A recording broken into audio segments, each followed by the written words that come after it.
This is Viperius. Well, it was Viperius, but recently I've redesigned the whole vehicle, fixed the SpaceX style landing sequence of the boosters, and added all the needed bells and whistles to make this galaxy more connected than ever. Here's how I did it.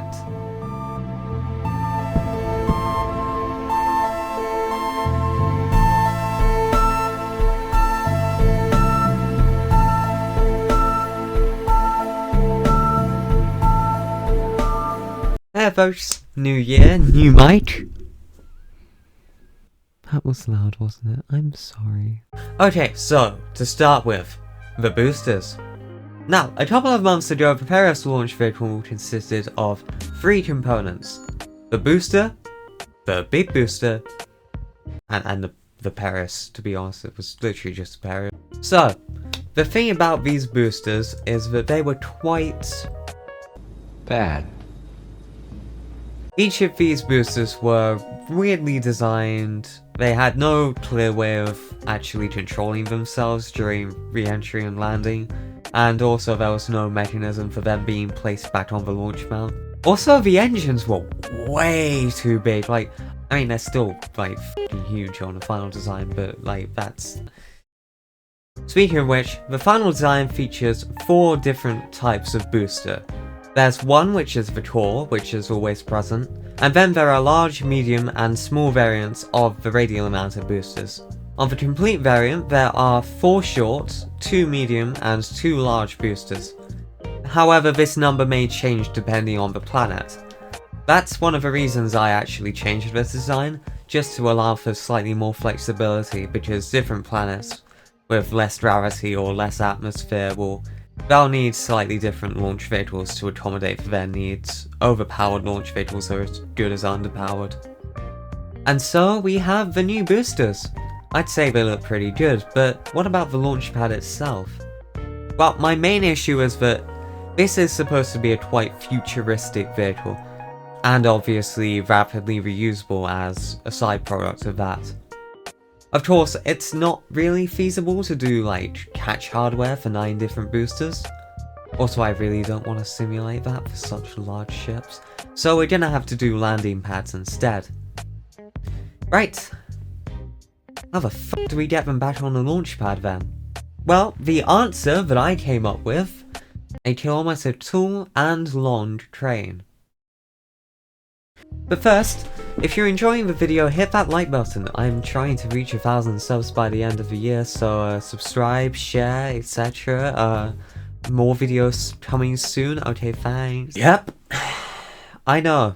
Physics be damned. But there's wires. Like, those will help keep it together, right? Yeah, no, this is a completely unrealistic structure. It looks cool, so I don't mind, but still.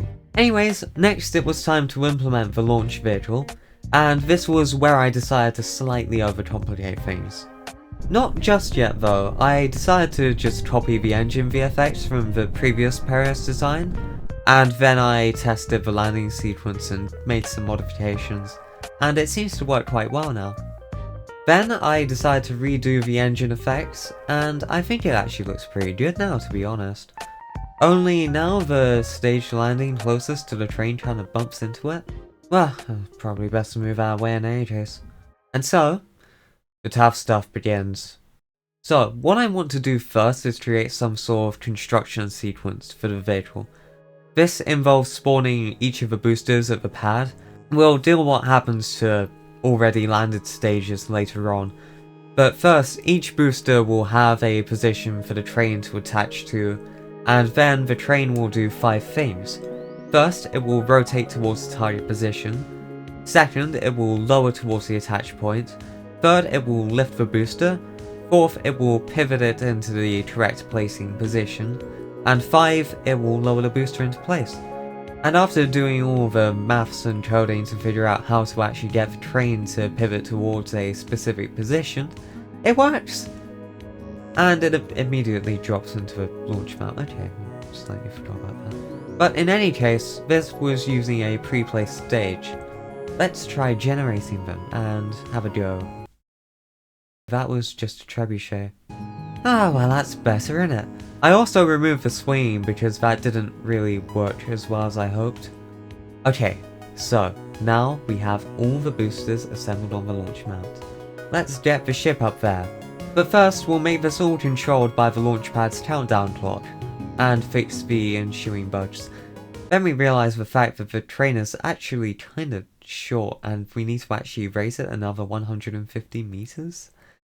The greatest Game dev that's ever lived. So for the spacecraft, I sort of wanted to actually do a whole like rollout sequence. After processing, I imagine it goes into a vertical VAB building, gets stacked onto a transport stand, gets rolled out to the launch site. So first, we'll model a VAB for the spacecraft to come out of, and then we'll also model a transport stand, write the script to control the transport stand, and then...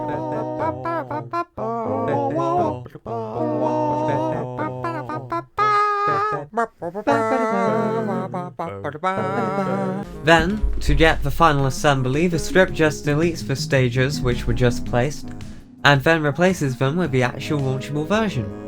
And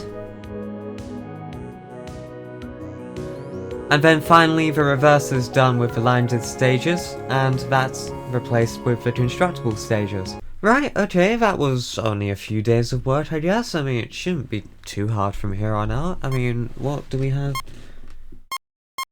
Ah, shit. Okay, so, what we need to do first is create a system which allows for specific flights to be scheduled and arranged and, like, actually have routes and stuff. And so, when specific spacecraft go to specific spaceports, then they have some sort of delay time where they're being... Basically, what I'm trying to say is I created a sort of air traffic control for the spacecraft. And so, as you can see here, the spacecraft will wait at the spaceports, then launch, then go to their destinations, then wait again, then launch again, then wait again, then launch again, then wait again, then launch again, then wait again. And then the launch countdowns on the launchpad can actually be associated with the timings for the next launch from said pad. All that was left was to create a landing system for the spacecraft. This was... Okay, so put simply, I was soon reminded why I turned off aerodynamics in my physics sim. Let's just say it doesn't really work that well. And so I decided instead to just do a basic animation for now. Well, I say basic, but I did end up doing a re-entry portion, gear deployment, sonic boom, and also retro thrusters as well, which all look pretty nice. And so, it was time to combine it all under one roof, synchronizing the departures and arrivals with flight schedules, and this took a while to get working, because just in general, synchronizing all of those things with a bunch of different landing pads is a mess, but I did finally get it working. And during my testing, I ended up with a Perius landing right at the same time as its second stage. Oh, that's very cool.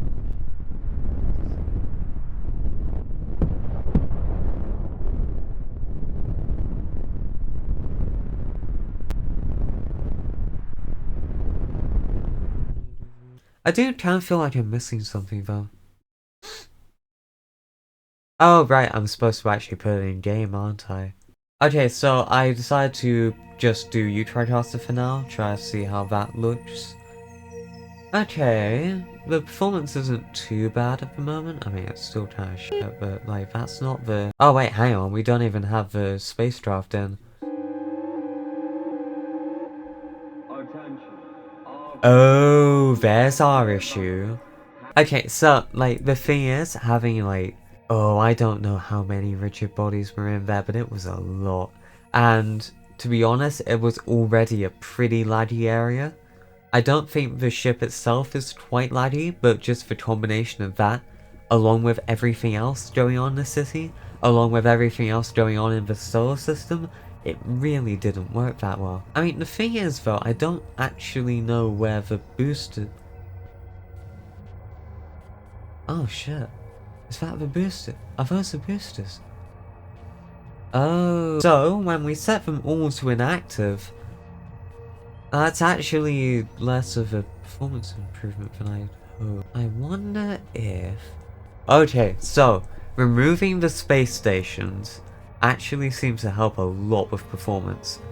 So I think I'll add some sort of method of like loading and unloading the stations when they're far away. And it works really well now. Oh geez, why did I not do this before? Anyways, then it was time for the first rocket launch. It wasn't ideal. I will say the trajectory prediction does not work. I think that's mostly because of the planetary rotation. And so I'm going to modify some of the space to ground transition. It will maintain that angular velocity from the planet once it exits the atmosphere. At that boundary it will be moving at the same speed on both sides. And I also allowed the trajectory prediction to calculate for planetary rotation. And I will just let this booster landing speak for itself.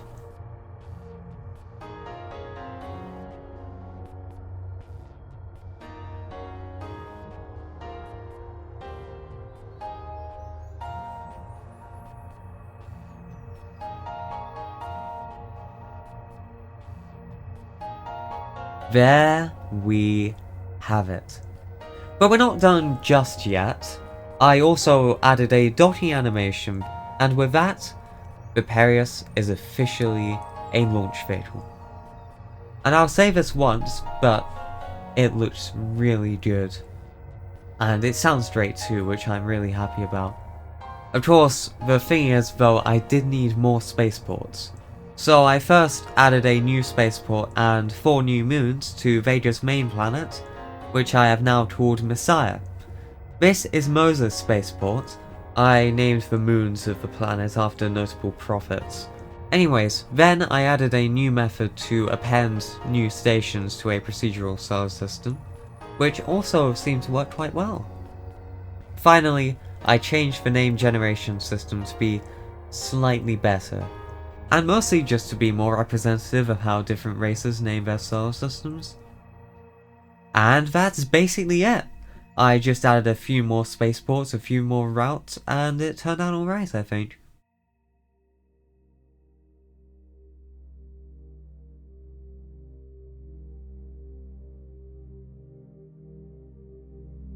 And so, we've successfully redesigned the Perius, taking it from a mere concept to a fully working spacecraft with different routes, self-landing and stacking boosters, landing animations, docking and undocking systems, and a fully fledged departure and arrival system. And the best part? It actually works.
So I guess it's time for me to start working on something else then.